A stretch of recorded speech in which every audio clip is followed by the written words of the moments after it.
Station के किनारे बने छोटे से झोपड़े में दो दोस्त रहते थे, गोटिया और मोटिया। दोनों कूली का काम करते थे।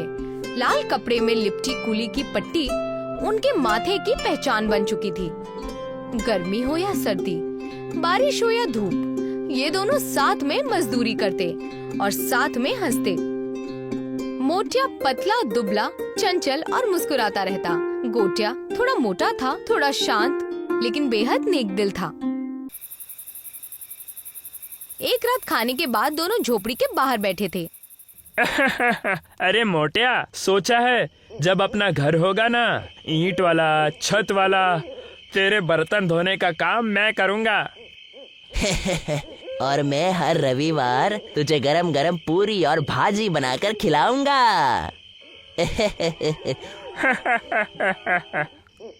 अपनी जिंदगी से थके हारे होने के बावजूद भी दोनों का ख्वाब छोटा ही सही, मगर अपना घर हो जिसके लिए दोनों दोस्त बड़ी मेहनत करते और साथ ही पैसे जमा करते। अरे वाह, मजा आ गया। आखिरकार हम दोनों ने मिलकर 80,000 इकट्ठा ही कर लिए। वाह, क्या बात है। अब जल्दी ही किसी बड़े साहब को पकड़ेंगे और अपने घर का काम आगाज कर लेंगे। भाई वाह, जल्द ही मोटिया और गोटिया का ख्वाब पूरा होने वाला था। लेकिन तभी अचानक सब बदल गया।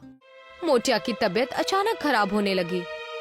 सांस फूलती, शरीर टूटता। इलाज करने के बावजूद भी कोई असर नहीं था, जिसकी वजह से धीरे धीरे मोटिया का बर्ताव भी बदलने लगा। चिड़चिड़ा, चुप और मायूस रहने लगा। लेकिन एक दिन मोटिया बहुत खुशी से घर लौटा। गोटिया, गोटिया सुनना, एक जबरदस्त बात बताऊं। ओ तेरी, आज तो तू बड़ा खिलखिला रहा है।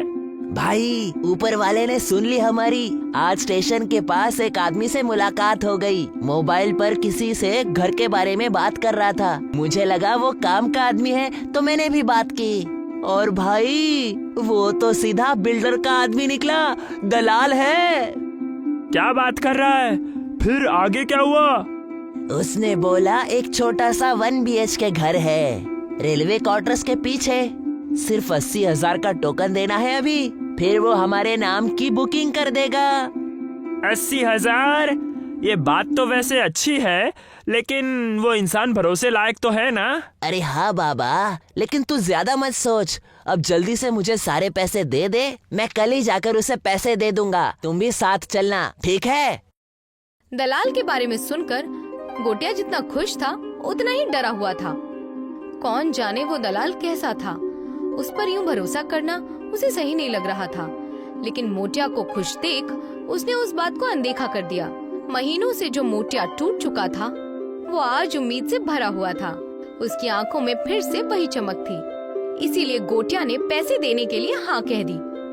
ठीक है मोटिया, तूने कहा ना, बस काम हो जाएगा। हम उसे कल पैसे दे देंगे। अगले दिन दोनों तय जगह पहुँचे। स्टेशन से थोड़ी दूर एक पुराने से बिल्डिंग के पास। वहाँ एक आदमी सफेद शर्ट, बालों में चमकदार तेल लगाए मोबाइल पर बिजी था। हाँ जी, बुक हो गया समझिए। बस टोकन आ जाए। अरे पेमेंट में देरी नहीं चलेगी, कस्टमर रेडी है जी। भाई साहब, ये मेरा दोस्त है गोटिया। पैसों का इंतजाम हमने कर लिया है। बहुत बढ़िया। देखिए सर, ये ऑफर आज तक के लिए है, कल से रेट्स बढ़ जाएंगे। लोकेशन देखिए आपने, बस 5 मिनट स्टेशन से, पानी बिजली सब पक्का। दलाल गोटिया और मोटिया के सामने बड़ी बड़ी बातें करने लगा, मानो वो कोई बहुत बड़ा आदमी हो। लेकिन गोटिया उसकी आंखों में झांक रहा था। उसे बेचैनी नजर आई। आवाज में कुछ ज्यादा मिठास थी। भाई, कागज कहाँ है और रजिस्ट्रेशन कब होगा? अरे वो सब बाद में, पहले टोकन दे दीजिए, फिर मैं सब कुछ सेट कर दूंगा। आप मेरे ऊपर छोड़िए ना, आज तक किसी को धोखा नहीं दिया है। दलाल का जवाब सुनकर गोटिया को कुछ ठीक नहीं लगा। उसने मोटिया को अपनी ओर खींचा और धीमी आवाज में कहने लगा, मोटिया रुक, कुछ तो गड़बड़ है। ये आदमी आंखें नहीं मिला रहा, बात में ज्यादा मिठास है, लेकिन कागज नहीं दिखा रहा। अरे तू हमेशा शक करते रहता है। कुछ बेहतरीन होने वाला है तो तुझे खौफ क्यों लगता है? क्योंकि मुझे अपना ख्वाब किसी धोखेबाज के हवाले नहीं करना। गोटिया और मोटिया के बीच खुसर-पुसर चल रही थी। उन दोनों की शक्ल से समझ आ रहा था कि कुछ तो बड़ी बात है। तभी दलाल बात सुन लेता है और गुस्से में कहता है, देखिए भाई साहब, अगर यकीन नहीं है तो रहने दीजिए। मेरा वक्त बेशकीमती है, बहुत कस्टमर्स है मेरे पास, ना जाने कहाँ से चले आते हैं। दलाल की बात सुनकर मोटिया गोटिया पर नाराज होने लगा। नहीं नहीं सर, रुक जाइए, ये तो कुछ भी बोलता रहता है। गोटिया ये तो क्या कर रहा है? तूने बोला था कि तू पैसे दे देगा, फिर अभी ये ऐसे क्यों बोल रहा है तू? नहीं, मैं कुछ नहीं सुनना चाहता, ये सारे पैसे साहब को दे दे। अरे दे दे, क्या सोच रहा है? दे दे ना, लगता है तू ऐसा नहीं मानेगा। मोटिया गोटिया के बर्ताव से नाराज और गुस्सा हो चुका था। दलाल को वहाँ से जाता देख उसने गोटिया के हाथ से सारे पैसे छीन लिए और उसे दलाल को सौंप दिया। हाँ, इसे कहते हैं असली होशियार। गोटिया भाई, आप फिक्र मत कीजिए, आपके पैसे बहुत ही महफूज रहेंगे। चलिए अब मैं चलता हूँ। और इस तरह वो दलाल वहाँ से निकल गया। लेकिन जब अगले दिन सुबह गोटिया और मोटिया दलाल को कॉल करने की कोशिश करते हैं तो मोबाइल पर आवाज आती है, इस नंबर पर अभी कोई सेवा उपलब्ध नहीं है। गोटिया बार बार नंबर डायल करता है। मोटिया बेचैनी से इधर उधर टहलता है। शायद नेटवर्क नहीं होगा, तू दोबारा मिला ना। 5 बार कर चुका हूँ मोटिया, ये नंबर बंद हो गया है। धीरे धीरे शक यकीन में बदलता है। मोहल्ले के कुछ लोगों से पूछताछ करने पर सच सामने आता है। वो आदमी कोई दलाल नहीं था, वो एक ठग था जो ऐसे ही मीठी मीठी बातें करके गरीबों को सपनों का लालच देकर लूट लेता था। मोटिया के पैरों तले जमीन खसक जाती है। वो बुरी तरह टूट चुका था।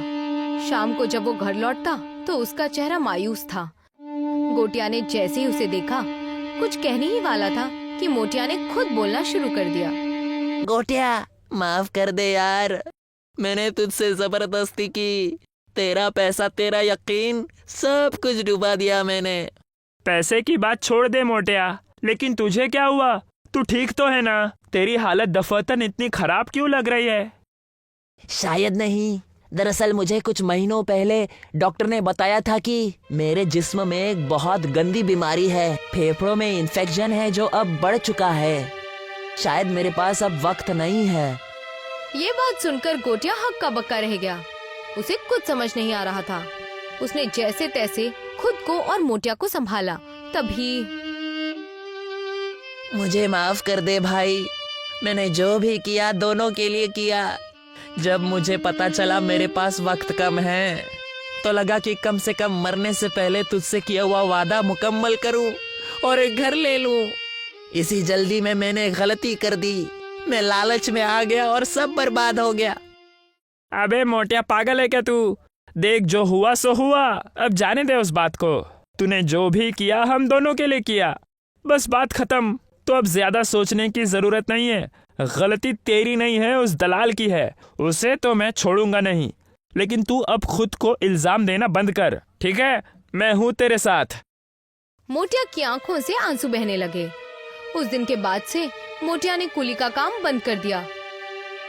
गोटिया अब दिन रात काम करता। कभी स्टेशन पर बोरा ढोता तो कभी बाजार में बक्से उठाता। कई बार देर रात लौटता। वो थककर वहीं जमीन पर सो जाता। गोटिया, अब रहने दे, तू अपनी सेहत खराब मत कर। अभी तो चुपचाप आराम कर। हमारा ख्वाब अब मैं मुकम्मल करूंगा। 2 महीने बीत गए। एक सुबह गोटिया ने उसे बाहर चलने को कहा। चल, एक जगह दिखानी है तुझे। मोटिया गोटिया के सहारे से चला। कुछ दूर चलने के बाद रेलवे स्टेशन के बाजू में जो खाली मैदान था, वहाँ मोटिया को एक 3 मंजिला घर नजर आया। ये देख, ये है तेरा और मेरा एक नया घर। पक्के दीवारों का नहीं है, लेकिन मजबूत है, तेरी मेरी दोस्ती की तरह। आखिरकार गोटिया के रोज देर रात घर आने की वजह मोटिया के सामने आ ही गई। वो दिन भर मेहनत करता और रात को अपने दोस्त के लिए आलीशान झोपड़ा बनाने में जुट जाता। अपने गोटिया का ये प्यार देखकर मोटिया भावुक हो गया और वो दोनों शान से उस झोपड़े में रहने लगे।